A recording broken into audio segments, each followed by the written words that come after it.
तो आपका जो अगला रिएक्शन है उसमें क्या लिखा है, प्रश्न नंबर है आपका 21, लिखा है कि एथेनॉल लाल फास्फोरस तथा ब्रोमीन से क्रिया करता है। क्या लिखा है, एथेनॉल लाल फास्फोरस तथा ब्रोमीन से क्रिया करता है। ये आपका 21 नंबर है। 22 नंबर आपका प्रश्न है, एथिल एल्कोहल की सांद्र सल्फ्यूरिक अम्ल की उपस्थिति में निर्जल एसिटिक अम्ल से क्रिया कराई जाती है।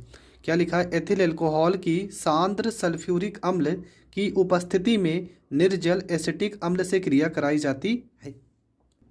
तो पहला रिएक्शन क्या है, एथेनॉल। ठीक है, तो हम यहाँ लिखेंगे एथेनॉल C2H5 और यहाँ पर हो जाएगा OH। क्या प्रश्न में लिखा था, प्रश्न में लिखा था कि लाल फास्फोरस मतलब P और किसका Br2। ठीक है, लाल फास्फोरस और ब्रोमीन। ठीक है, ये आपका हो गया, लाल फास्फोरस और ब्रोमीन के साथ क्रिया करता है तो आपका क्या बनेगा। तो आपका देखो बहुत ही सिंपल है, यहाँ पे आपका बन जाएगा C2 है तो यहाँ पे C2 हो जाएगा। H यहाँ पे 5 है और यहाँ पर एक क्या है 6। H आपका क्या है 5 और एक आपका ये क्या हो जाएगा 6। तो ये आपका अलग हो जाएगा, 5 और एक 6, मतलब इसका नाम हो जाएगा एथेन। इसका नाम हो जाएगा एथेन। और जो O आपका बचा है वो नवजात ऑक्सीजन आपका बचा ही रहेगा। ठीक है, ये आपका O अलग हो जाएगा। तो जब लाल फास्फोरस के साथ क्रिया करवाएंगे तब आपका ये प्राप्त होगा। तो ये रिएक्शन भी आपको बहुत अच्छे से समझ में आ गया होगा कि हमारा क्या बनेगा, हमारा बनेगा एथेन। अगला रिएक्शन आपका क्या था, प्रश्न नंबर 22 में लिखा था कि एथेनॉल को मतलब C2H5OH को, ठीक है, एथेनॉल को किसके साथ क्रिया करवाना है, एसिटिक अम्ल के साथ। एसिटिक अम्ल का फार्मूला होता है CH3COOH। ये हो जाएगा एसिटिक अम्ल का अणु सूत्र। और किसका उत्प्रेरक मतलब किसकी उपस्थिति में, सांद्र H2SO4 की उपस्थिति में। तो बनेगा क्या, देखो बहुत ही सिंपल है और ये रिएक्शन आप बहुत बार कर चुके हो। तो यहाँ पर आपका क्या होगा, सबसे पहली चीज़ अगर देखा जाए तो यहाँ CH3 है तो ये हो जाएगा आपका CH3 हो जाएगा। यहाँ पे COO लिखा है ना तो ये हो जाएगा COO हो जाएगा। और ये आपका क्या है, ये आपका है C2H5 तो यहाँ पे हो जाएगा C2H, यहाँ पे 5 हो जाएगा। प्लस में क्या है, यहाँ पे H है और यहाँ पे OH, मतलब यहाँ पे एक H और है, 2 H है ना, और तो कुछ बचा नहीं, और ऑक्सीजन, हाँ एक ऑक्सीजन भी बचा है तो H2O ये आपका अलग हो जाएगा। तो आपका क्या बन जाएगा, तो ये आपका बन गया एसिटिक एथिल एसीटेट। इसका नाम हो जाएगा एथिल एसीटेट। ठीक है, इसका नाम हो जाएगा एथिल एसीटेट, एथिल, और यहाँ पर इसका नाम हो जाएगा एसीटेट।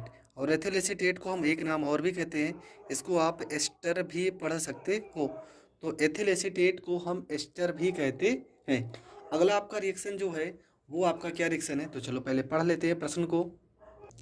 तो आप सारे प्रश्न पढ़ लो। प्रश्न नंबर 23 क्या लिखा है कि मेथिल एल्कोहल की क्रिया अमोनिया से कराई जाती है।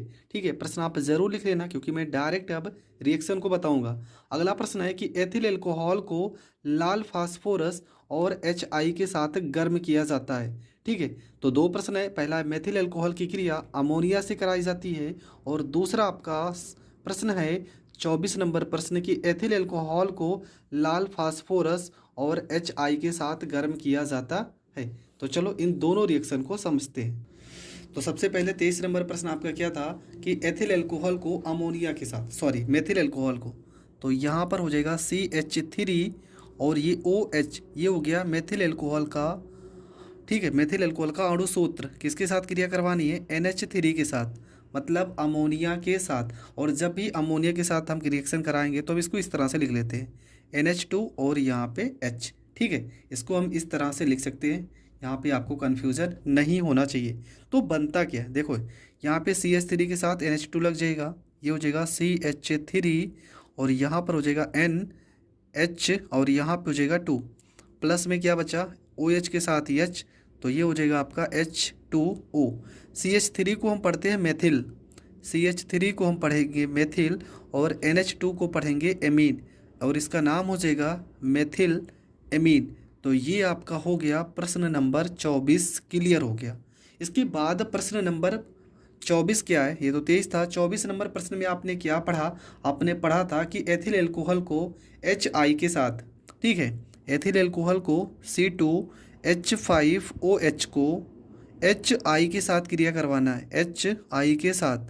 और उत्प्रेरक भी आपने लिखा था क्या होना चाहिए, लाल फास्फोरस, लाल फास्फोरस होना चाहिए। और इसका जो रिएक्शन करवाते हैं तो लगभग 1500 डिग्री सेल्सियस टेम्परेचर होना चाहिए, ठीक है। चलो हमने यहाँ पे टेम्परेचर नहीं तो यहाँ पे सीधा हम निशान चिन्ह बना देते हैं कि टेम्परेचर कितना होगा। अगर आपको नहीं याद है तो आप इस तरह से लिख सकते हो। तो होगा क्या, देखो यहाँ पे देखो C2H5 लिखा है तो C2H यहाँ पे 5 हो जाएगा। यहाँ पे I लिखा है तो I हो जाएगा। प्लस में क्या बचा, यहाँ पे H, यहाँ पे OH, तो ये हो जाएगा H2O। तो आपका यहाँ पे बन जाएगा C2, देखो यहाँ पे C2 है तो यहाँ पे C2 हो जाएगा। H5 और एक 6 है और यहाँ पे H6 हो जाएगा। और ये क्या हो जाएगा, ये आपका हो जाएगा एथेन, ठीक है। यहाँ पे जो टेम्परेचर रहेगा वो 150 डिग्री सेल्सियस से ज़्यादा रहेगा। मतलब यहाँ का जो टेम्परेचर होगा ना वो 150 डिग्री सेल्सियस से ज़्यादा होगा, ज़्यादा। तब आपका एथिल, इसका नाम क्या है, एथिल आई से हो जाएगा आयोडाइड, इसका नाम हो जाएगा एथिल आयोडाइड हो जाएगा, ठीक है। और यहाँ पे इसका नाम हो गया एथेर। तो दोनों रिएक्शन में बस इतना सा ही फ़र्क है कि अगर हम टेम्परेचर 150 डिग्री सेल्सियस से ज़्यादा करते हैं तब एथिल आयोडाइड बनेगा, अगर इससे कम करते हैं या इतना ही रखते हैं तो हमारा एथेन बनेगा। अब 2 रिएक्शन और बचे हैं और ये आपका क्या होता है जब कि टॉपिक पूरी तरह से क्लियर हो जाएंगे। तो चलो उन दोनों को भी पढ़ लेते हैं। तो आपका है लास्ट प्रश्न नंबर 25, क्या लिखा है, 25 में लिखा है कि एथिल एल्कोहल भिन्न ताप पर सांद्र सल्फ्यूरिक अम्ल के साथ क्रिया करता है। और लास्ट है मेथिल एल्कोहल एसिटिल क्लोराइड के साथ अपक्रिया करता है। तो दोनों प्रश्न आप लिख चुके होंगे, अगर लिख लिए तो चलो मैं इन दोनों प्रश्नों को भी बता दे रहा हूँ। तो आपको करना क्या है, तो सबसे पहले आपको क्या करना है, यहाँ पे जो टेम्परेचर लिखा था उसकी तो कोई वैल्यू दी नहीं थी तो टेम्परेचर को हम इग्नोर करते हैं, ठीक है, उससे आपको मतलब नहीं है, आपको सीधा रिएक्शन करना है। तो आपका रिएक्शन हो जाएगा 25 नंबर। और 25 नंबर में प्रश्न में क्या लिखा था, प्रश्न में लिखा था कि एथिल एल्कोहल को सांद्र सल्फ्यूरिक अम्ल के साथ गर्म करते हैं। देखो 2 केस होते हैं, मैं दोनों केस बता रहा हूँ। सबसे पहली चीज़, अगर हम एथिल एल्कोहल को C2H5OH को HHSO4 के साथ गर्म करते हैं, ठीक है, HHSO4 के साथ अगर 110 डिग्री सेल्सियस के पास गर्म करते हैं तो बनता है आपका C2H5HSO4, ठीक है। और ये H के साथ OH अलग हो जाएगा, H2O अलग हो जाएगा, इसका नाम एथिल हाइड्रोजन सल्फेट, इसका नाम हो जाएगा एथिल, और H से आपका हो जाएगा हाइड्रोजन, और SO4 से आपका नाम हो जाएगा सल्फेट, एथिल हाइड्रोजन, और ये आपका हो जाएगा सल्फेट। अब पुनः अगर एथिल हाइड्रोजन सल्फेट को C2H5HSO4 को हम एथिल एल्कोहल के साथ क्रिया कराते हैं, C2H5OH के साथ क्रिया करवाते हैं, और टेम्परेचर कितना होना चाहिए, 140 डिग्री सेल्सियस, कितना होना चाहिए, 140 डिग्री सेल्सियस। तो होता क्या है, तो यहाँ पे देखो C2H5 लिखा है तो ये हो जाएगा C2H, यहाँ पे 5 हो जाएगा। यहाँ पे देखो O लिखा है ना तो ये O हो जाएगा, और ये फिर से C2H5 लिखा है तो यहाँ पे C2H5 हो जाएगा। प्लस में देखो यहाँ पे H और यहाँ पे एक H है, H2SO4 फिर से अलग हो जाएगा। तो ये आपका तापमान पर डिपेंड होगा कि आप कितने टेम्परेचर पे इसको गर्म करते हो। तो अगर, और ये रिएक्शन आपका डाई एथिल ईथर बनाने की विधि है, प्रयोगशाला विधि है, ये किसकी विधि है, डाई एथिल ईथर बनाने की विधि, डाई एथिल ईथर, ठीक है। और इसका वीडियो मैंने पहले ही से बना के डाल दिया है, आप वहाँ जाकर देख सकते हो। इसका नाम क्या हो जाएगा, इसका नाम हो जाएगा die ethyl ether, die ethyl ether इसका नाम हो जाएगा। तो ये आपका हो गया डाई एथिल ईथर। तो ये आपका हो गया प्रश्न नंबर 25। और प्रश्न नंबर हम 26 को करते हैं। तो प्रश्न नंबर 26 में लिखा था मेथिल एल्कोहल, ठीक है, सॉरी एथिल एल्कोहल लिखा था को एसिटिल क्लोराइड के साथ क्रिया करवाते हैं। तो एथिल एल्कोहल का अणु सूत्र क्या होता है, C2H5 और यहाँ पे होता है OH, इसकी क्रिया करवाना है एसिटिल क्लोराइड के साथ, मतलब CH3 CO, यहाँ पे Cl के साथ क्रिया करवानी है। तो होगा क्या, जब एसिटिल क्लोराइड के साथ क्रिया कराएंगे तो यहाँ पे क्या लिखा है, यहाँ पे लिखा है C2H5, और यहाँ पे हम इसको ऐसे लिखेंगे CH3। यहाँ पे देखो CO लिखा है तो यहाँ पे CO, और यहाँ पर एक O लिखा है, और क्या लिखा है C2H5, C2H5, और प्लस में क्या लिखा है HCl, ठीक है। ये क्या हो जाएगा, तो इसका नाम हो जाएगा एथिल एसीटेट।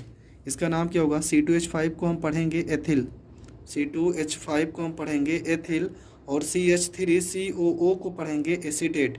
तो इसका नाम हो जाएगा एथिल एसीटेट, और इसका नाम क्या है, तो इसका नाम हो जाएगा एसिटिल क्लोराइड। क्या हो जाएगा, एसिटिल क्लोराइड। तो दोस्तों ये हो गया, आप तो कौन सा लेसन पढ़ रहे थे, एल्कोहल। एल्कोहल लेसन के जितने भी प्रश्न थे, क्या होता है जब, कि जितने भी प्रश्न थे मैंने हर एक प्रश्न को बहुत ही शानदार तरीके से बताया है। शुरू से आप हर एक वीडियो को देख सकते हैं। और दूसरी चीज़ ये है कि मैं सारे वीडियो को एक ही वीडियो में कन्वर्ट कर दूंगा, आप वो भी प्लेलिस्ट में जाकर देख सकते हैं। वो जो होगा वो 5 नंबर वाले प्रश्न में वीडियो होगा, तो चाहे आप एक एक करके देख लीजिए या तो एक साथ करके देख लीजिए, पर आपको दोनों के दोनों वीडियो तैयार करने हैं। तो मिलेंगे नेक्स्ट वीडियो में, तब तक के लिए जय हिंद जय भारत। अगर वीडियो आपको पसंद आ रही है तो चैनल को ज़्यादा से ज़्यादा लोगों तक शेयर करें, और चैनल पर नए हैं तो सब्सक्राइब करें।